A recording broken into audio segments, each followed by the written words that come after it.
দেবরের সাথে পরকীয়া করে পালিয়ে এসে দিব্যি সংসার করে বেড়াচ্ছে ভাবি। বর না?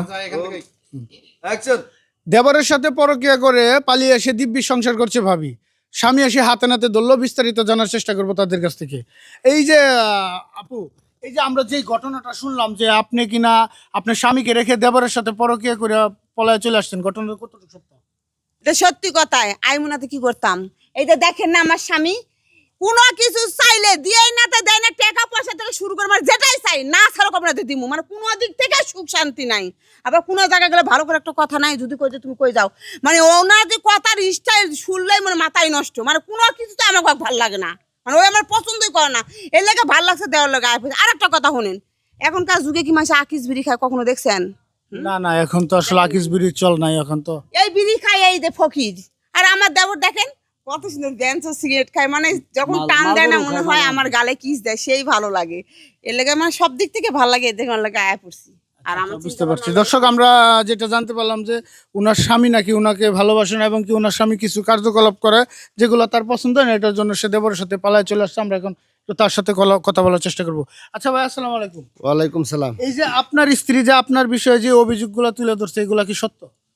ভাই, এতদিন সংসার করলাম, যদি এরকম অভিযোগই থাকতো তাহলে আমার সাথে সংসারটা করলো কিভাবে? এই যে আমার এত বড় একটা মেয়ে, বিয়ের যোগ্যমান একটা মেয়ে, আমার মেয়েটারে ফেলায় তোয়া, হ্যাঁ আমার ছোট ভাইয়ের সাথে এরকম পালায় গেছে, এটা কি কাজটা ভালো করছে?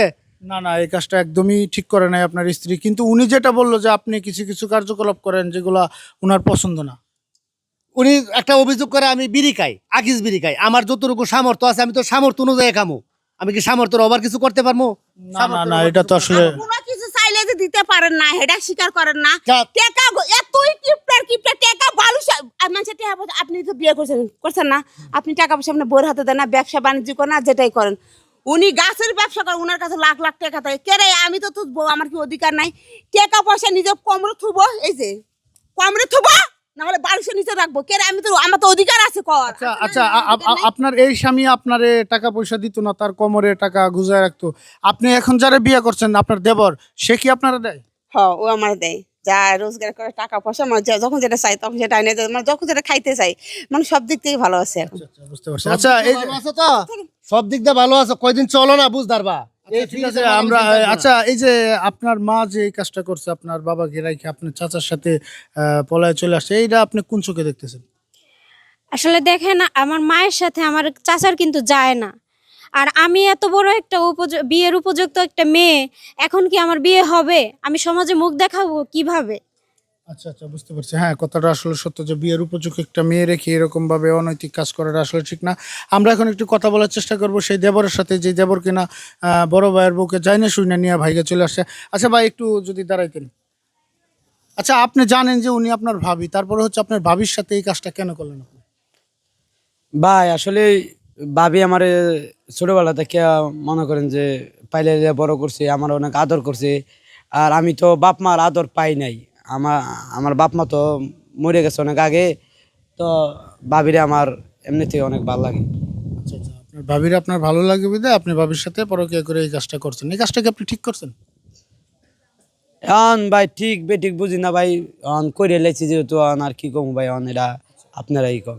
আচ্ছা, আপনি মনে হয় এই এলাকার জনপ্রতিনিধি অর্থাৎ মেম্বার। আচ্ছা, যদি আপনি এই যে বিস্তারিত তো শুনলেন, এখন আপনি কি করতে চাচ্ছেন বা আপনি কি করবেন যদি একটু বলতেন? আসলে বিষয়টা আসলে লজ্জাজনক কথা। আমার লাইফে আমি দেখি নাই এরকম যে বড় ভাইয়ের স্ত্রীকে নিয়ে দেবর ভেগে যায়। বিয়ের উপযুক্ত একটা ভাতিজা আছে। আসলে আমি চিন্তা ভাবনা করে দেখলাম আর কথা বুঝে যেটা সিদ্ধান্ত নিলাম আর কি, এদের মতন লোক আমার গ্রামে আমি রাখতে চাচ্ছি না। আসলে গ্রাম থেকে জুতার মালা দিয়ে, এই বেয়াদবকে জুতার মালা দিয়ে গ্রাম থেকে বের করে দেবো। কারণ এর মতন লোক থাকলে পরে আমার গ্রামে প্রতিনিয়ত প্রতি ক্ষণে ক্ষণে পরকীয়া লিপ্ত হবে। এদের দেখে আরও লোকজন শিখবে। এদের এমন কিছু করব আজকে, এদের দেখে অন্যজন আর যেন এই ধরনের পরকীয়া থেকে বিরত থাকে। যাই হোক দর্শক, আমরা এখন একটু সেই বড় ভাইয়ের সাথে কথা বলার চেষ্টা করব, দেখি উনি কি করতে চাচ্ছে বা উনার সিদ্ধান্তটা কি। আচ্ছা ভাই, এই যে আপনাদের এলাকার জনপ্রতিনিধি যে সিদ্ধান্তটা নিছে, এই ব্যাপারে কি আপনি একমত?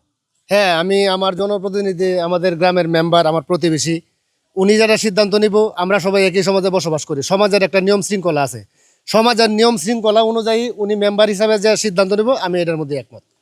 তো যাই হোক দর্শক, আসলে দেখতেই পারলেন এই জায়গায় যে কি ঘটনাটা ঘটছে।